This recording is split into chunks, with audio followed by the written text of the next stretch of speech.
Today I'm installing a set of 2 lights here at our little cabin and just kind of changing out the lights that we had. So when I unpacked the box, here's the different components that you have: the cover, the lights themselves.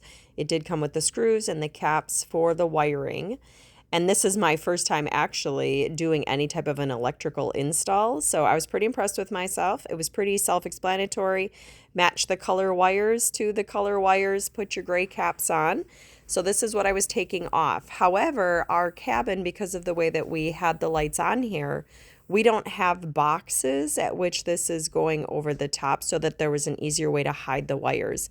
Now, maybe you could take the wires from the wall and push them through that plate into the inside of the light. Probably could go back and do that, but for right now, this is going to work just fine. So it probably took me about an hour to do the install, so not too bad. Here's what it looks like more in the afternoon, evening. And then here's what it looks like in the evening. So it definitely shed a lot of nice light, but not too overpowering.